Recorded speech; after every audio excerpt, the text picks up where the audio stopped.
Thanks everybody for coming to the future of collaboration. My name is Becky Haruyama. I am the one throwing a punch. I work for Microsoft, AltspaceVR, and I'm super excited to be here.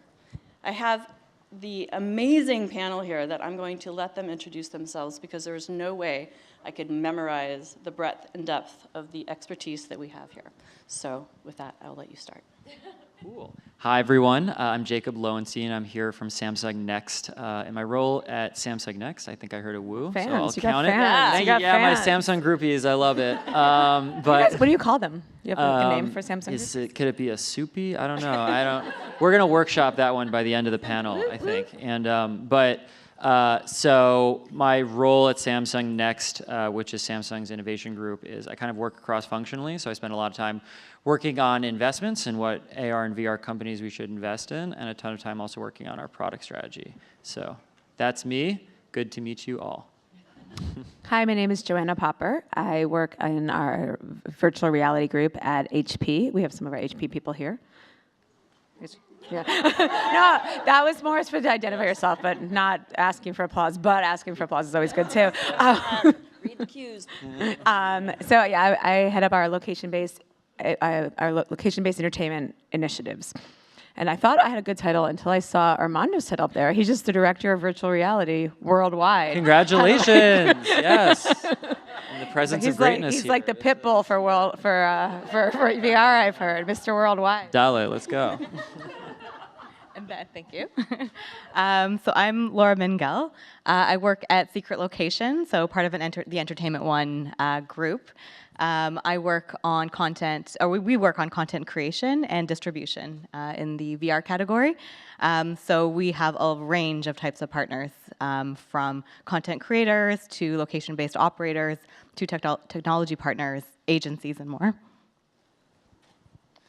I'm the pitbull of VR. My name is Armando. I have been at various VR companies over the last 4 years or so. I've worked on quite a few projects, about 20 different projects. And a bit on the creative side and also on the technical side. So I was early at a company called Verse, and then I went to Facebook, and then Milk VR, and then I started my own company a year ago. Awesome. Thanks. So I wanted to ask the audience, how many entrepreneurs do we have? Excellent, Amazing. Excellent. How about creators, people who are actually creating in VR? Okay. And then how about folks who are at a large company, corporation? Okay. All right. I feel you, large company. I see I raised my hand. Okay. I wanted to ask because I think that'll help us kind of how we tailor the discussion. But I'm super excited about this conversation because I feel like the way in which you kind of build out a relationship with your business partners, either makes it so that you want to work with a person again, or you kind of decide to not kind of continue. So one of the things that I'd like to maybe start with is if you guys could kind of share some stories around lessons that you could offer to our entrepreneurial audience on things maybe to do or things to not do when you are approaching a collaborative kind of partnership. So I don't know if... Go, Joanne. Sure. So I think first of all, understand some of this holds true to any conversation you're having in terms of collaboration, but really understanding who you're talking to and what their goals are is I think very important. I've found in my experience at HP thus far, a lot of people come and talk to us and pitch us without having thought through why we would be interested in working with them. They're maybe clear on what they want from the partnership from their side, but they haven't done the homework or the research to understand what is in it for us, when you think of like the gives and the gets. And a lot of that can be done in advance, but even if you've done the research and you haven't found quite enough, just sort of starting the conversation by understanding what our strategy is. I mean, most conversations start with somebody going into a long pitch without having understood if it's even at all right for what we're up to. So that's my first, just kind of like know who you're talking to, understand their strategy, understand how your project content, technology would fit into that strategy and what you have to offer as well. So it's a kind of a two-way relationship, not a one-way. Can I build a little? Because I think that's like an amazing first point. So say you do that, right? And so you've done the right first step, which is like you kind of understand what this potential partner is doing, where you might be able to fit in. Maybe you figured out who you should even be talking to in the first place, like who is the key decision maker. So I think so I have an unbelievable amount of respect for entrepreneurs. Like I don't have arms wide enough to like quantify it exactly. And I know it's a hard road. And I think one thing I've observed is that like entrepreneurs create fake trophies for themselves because they want to, sometimes it can feel like you haven't gotten a win for a while and, you want to feel good and you want to stay motivated. And so you're like, well, I'm going to, kind of create something to keep me going. I think a lot of times engaging with big companies, I'm sorry, day 3 you're getting the realness, but like I love it. It's but I think that a lot of times then how that manifests is like you can engage a big company looking for that sort of that ersatz win and what that can look like. So I'll give an example of Samsung. So Samsung's like a massive company. We're like 300,000 people. You can talk to so many different divisions within Samsung and sort of fool yourself into thinking that you're making progress when in reality you may not be, right? Like so many of those conversations may not go anywhere. I take pride in the fact that Samsung Next is very like in a very like structural way focused on not being that type of partner. Like we kind of make things happen or don't early, so it's always clear. But the point of this rambling answer is to say that you should know what you're getting yourself into. Don't take a conversation with a big company just for the sake of taking conversation, just for the sake of being able to go home that day and be like, oh, I went and spoke to Apple or Microsoft or whomever. Make sure that like when you go and talk to that company, like you are in fact talking to the right person. Like you are doing the thing you should be doing at that time. Because I assure you that the gratification of that short-term win of having spoken to the wrong person in a big company will fade quickly, but the edification of talking to the right person and spending the time and finding that person, even though it may take months to set up that meeting, will pay off in far greater dividends down the road. Totally agree. And then also to layer on to what Joanna had said about asking about strategy, I feel like also asking about pain points and what their challenges are, what those gaps are that they need to fill to achieve that strategy is absolutely essential because you need to understand how you're solving for that. Great. Armando, I'd love to have you talk a little bit about how do you pitch? Because you and I had a conversation about this, and I thought it was really interesting how, the whole like ROI discussion, and you had some interesting thoughts there. There is none. Just to make it clear. No, I'm kidding. For like related to what everyone was saying just a moment ago, it does take a long time if you're dealing with like a Google or a Verizon or a MasterCard or whoever. So for example, I'm doing a project for Verizon that starts next week that's based on a pitch that began 2 years ago. And I have a Google project right now that also began a year before it kicked off. So it takes a long time to get like a significant project off the ground sometimes. But as far as the pitch, it's kind of related. It's like understanding what their goals are, typically not making about ROI, especially in the immersive space. There are a lot of other reasons that a big company might want to create a piece of content or software. For example, they want to talk about a new innovative technology. So usually a lot of my pitches involve hopefully some really cool creative, but also some new form of technology or some new thing that you can only do for the first time, and you want them to be the ones to take the credit for doing it for the first time. And if you combine the creative and the technical, that usually starts to get people excited. Very cool. So I'd also love to hear about when we're looking at distribution, or when we're looking at, how do we actually think about tackling that as an approach for collaboration. And this is something, Laura, you and I talked about. Would you mind? Sure. So there's more than 2 players when it comes to distribution of content. For example, and I saw a few people raise their hands that they're content creators, which is very exciting, and I'd love to chat with you after, because we take on distribution of content to location-based entertainment centers. it's important for all players, especially the ones that are linked, to understand what each partner's goals are and what their models are as well. So, for example, in working with content creators, some of them prefer a per minute rate of consumption with the end consumer. Some people can prefer revenue share, and operators also need to make sure that the operators are aligned with that model as well to make it work. So it's definitely it's like that next step of that next level of partnership, because there's at least 3 people involved as well. Right. So how about, does anybody want to share any horror stories of collaboration gone awry? Or conversely, it can be a generic example, you don't have to name names, of course, or a situation that really like stood out, and so you wanted to work with that person or that company again. Like, what are some of the characteristics or qualities that really kind of cement an ongoing relationship? Sure. Okay.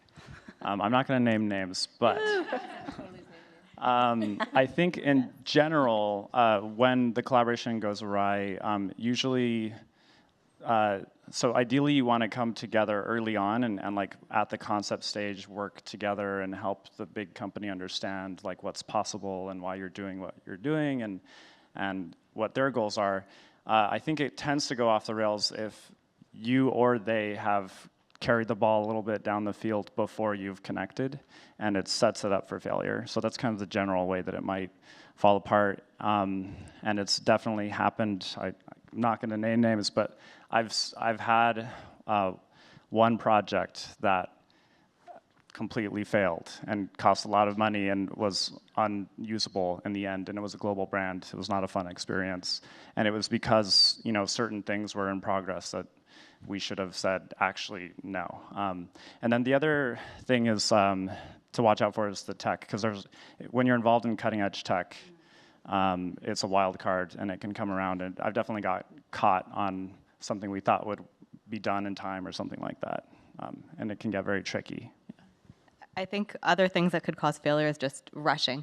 Sometimes partners, like, you have these lofty goals of wanting to get to market within like 2-3 months, and everyone starts to cut corners.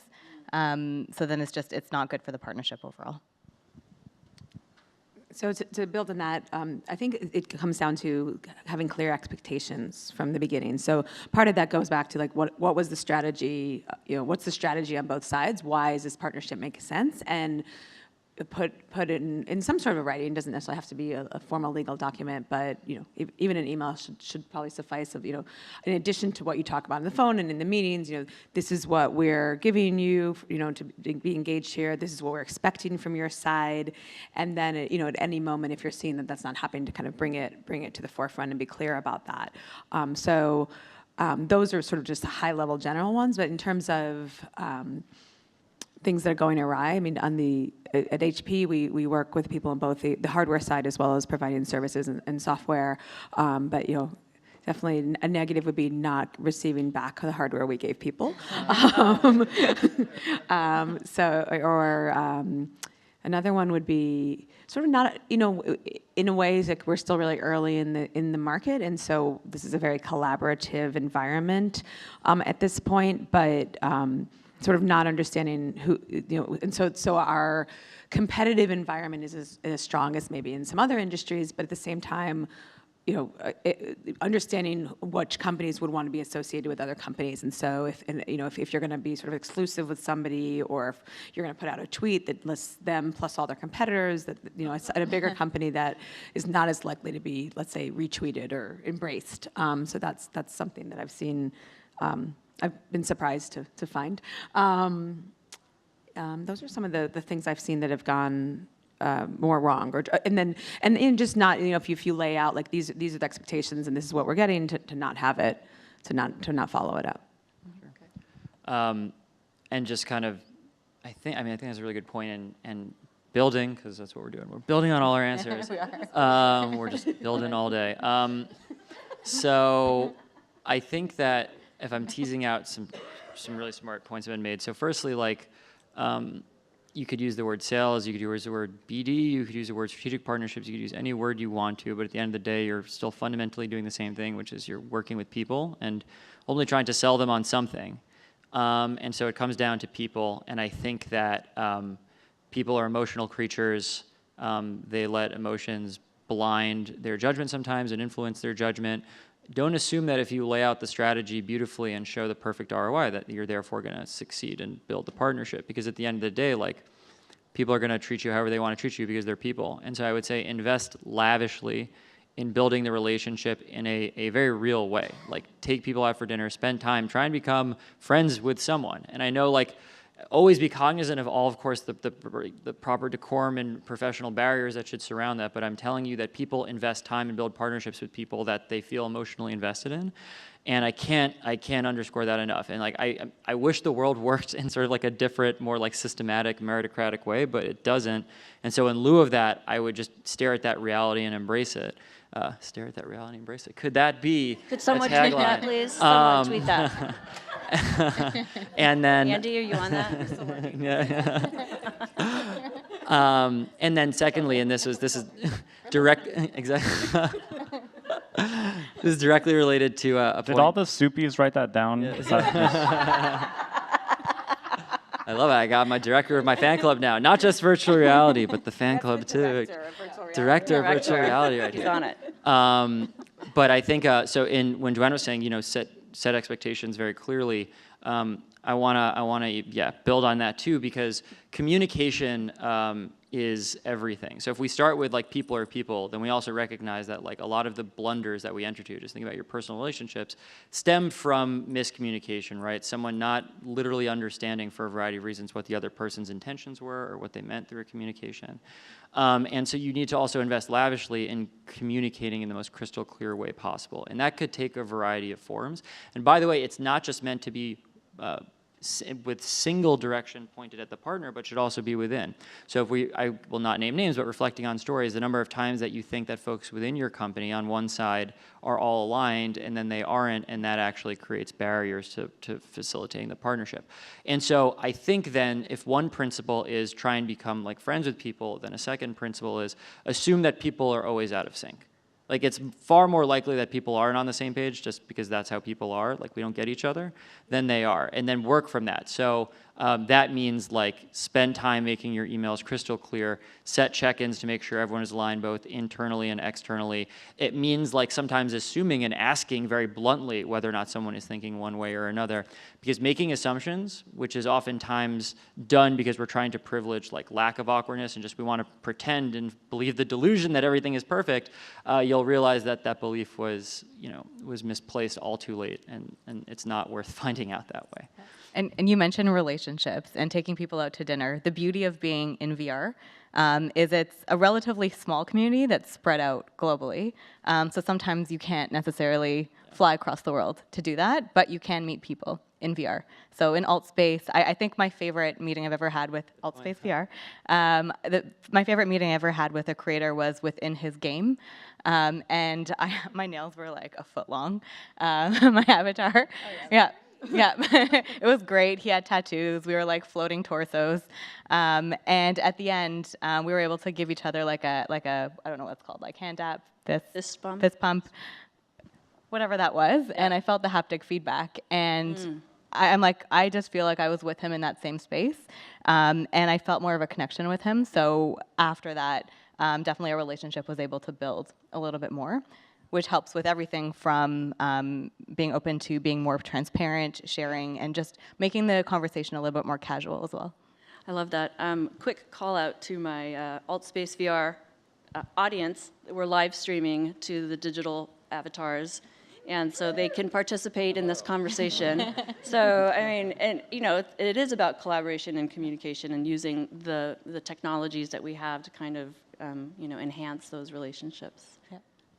I wanted to add something that I think is really important. I think it's on from the companies that you're pitching to. I think it's also very important that they respect the entrepreneur and the content creator's time and their projects and their passion and their enthusiasm, and that the companies, people don't tend to like to say no, and they sometimes will just string someone, an entrepreneur or a content creator along, which given the amount of pressure and stress and prioritization that a content creator or entrepreneur has to sort of, the choices they have to make every day, is somewhat unkind, even if it's that you don't have an answer. So I think it's also really crucially important that if you are in the position of offering sponsorship or funding or technology support or hardware or whatever it is, that you're like really crystal clear about your answer when you know it. And if it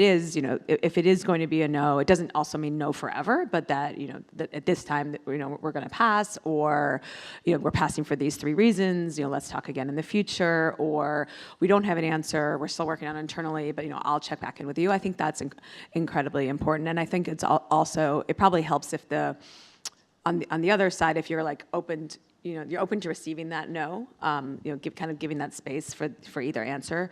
I think that will help in terms of time prioritization and time management.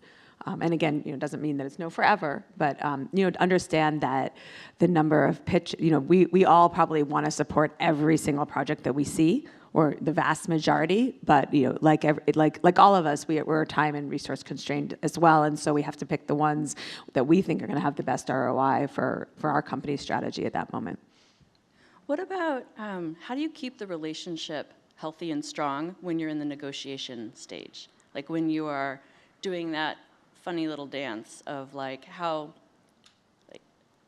do you like keep that moving forward in a positive way? You have to position yourself as like a team, essentially, and this is the project and we're the team kind of thing. And then it's like, okay, well, if we did this, or should we do that? And then there's a price difference there, but it's really like we're doing this together, and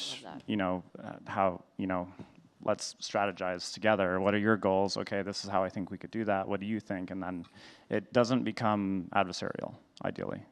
That's like textbook, by the way. Like if you go to like a business school and learn how to negotiate, that is like number 1 rule is like do not be adversarial. You're trying to grow the pie together. So that's like incredibly good advice that you just gave. Like wow, that was a really good first point. And then I think the second point, at least this is what I believe. So this is not textbook advice. This is just belief. But I think that I think it's important to be transparent with your motives to the extent that you can. I mean, some partnerships preclude that from being the case, but again, if my point previously was communication is really important, like people will not react poorly if they can empathize and understand why you're taking the position that you're taking.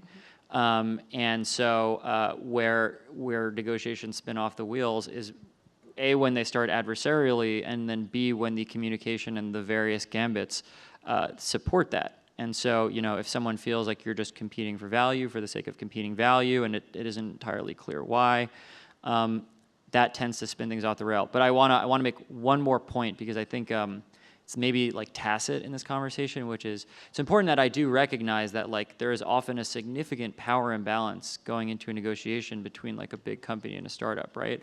Like the truth of the matter is that a partnership can really feel and be make or break for a startup, and for a big company, it cannot be. It can be fun experimentation or something, but oftentimes the fate of a big company, at least in the short term, does not fall upon a partnership with a startup.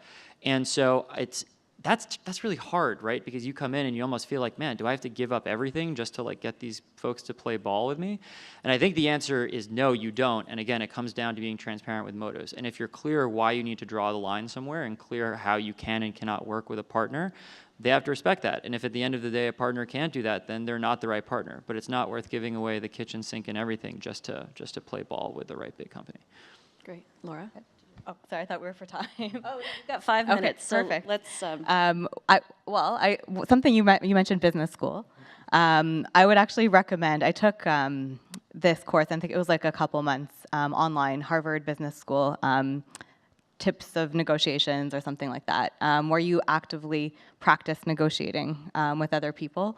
And they share different tricks, like understanding like your best alternative. So understanding where you would walk away, knowing your value, knowing what it is that you actually want to get out out of those negotiations, and understanding that it's not just price that you're negotiating on, and not even necessarily just the terms that are on the table. You could definitely understand what a larger company, for example, could offer in terms of their platforms and their reach to other customers, for example, to offer more value back to you. Great. I'd like to go to questions in our last 4 minutes. Does anyone have a question for our esteemed panel? Okay. I was going to jump off the stage in my tennis shoes. I loved it. It's very interactive. Thank you. So you guys were talking about collaboration and when things go, right and wrong. And sometimes as a content creator, you also collaborate with other content creators. So when you have other stakeholders involved, how do you kind of communicate maybe when you're no longer, when maybe that collaboration that you've had isn't representative of you anymore, because we all work with different people and we also have those same exact experiences with each other, but we never necessarily can communicate with big companies about those things when we're also trying to represent our brand and what we're building. So what do you guys recommend in those situations? So kind of some points that were raised earlier. It's about that connection you have human to human. It doesn't matter. Like, I've worked with Facebook 4 different times from 3 different companies because, we're friends. So it's really like representing a brand is good if you're under an umbrella of some kind, but ultimately for you, and if you're working with other creators, it's about establishing human connection.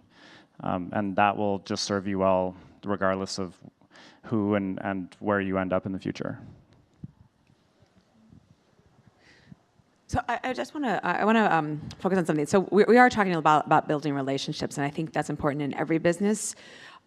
It's probably particularly important now in this environment because it's such a small environment, and it is a relatively collaborative environment. But I would also say, I want to definitely lean into be really good at your job. It's not just take people to dinner and you're gonna get a lot of work. Armando's gotten many, many projects. I'm sure he's great at taking people to dinner. I think we've gone to coffee. I don't remember him taking me to dinner, which I'm going to think about. But he's getting asked to do 22 projects on the strength of his work, not just his charming personality and good looks. So, but I just definitely want to underscore. I do want to underscore that. So, and the question, I guess we can end the panel at this point. Mr. Worldwide. And it is a fairly fluid industry, right now, both at big companies as well as in the entrepreneurial world, where big companies open departments, close departments. Altspace was acquired by. So there's a lot of change. So I think if I'm trying to sort of read between the lines of what you're asking, there's something changing in your environment, and you want to make sure that your personal relationships and your personal, reputation or brand in the market is still is preserved. I think it's certainly not. I think it's being clear about the work you did, the work you didn't do, but not doing it in a gossipy way or a negative way about talking to anybody else that was on the project, but just making sure that that it's clear about the strength of the work that you did, and then that you continue to have those relationships. That's kind of where I would focus. But I definitely, it kind of, as we all build the industry together, it does go back to the strength of the work, the strength of all of us continuing to building on the environment together. So I just want to make sure that we're clear about that, not just about going to dinners and stuff. It's true. If you work hard, people will always learn who did the work, and you'll always get more work. It doesn't matter if someone got the credit early on or anything like that. So we're at time, and that was such a lovely conversation, and I appreciate the time and the thoughtfulness and the insights that you've shared today, and so thank you. Thank you.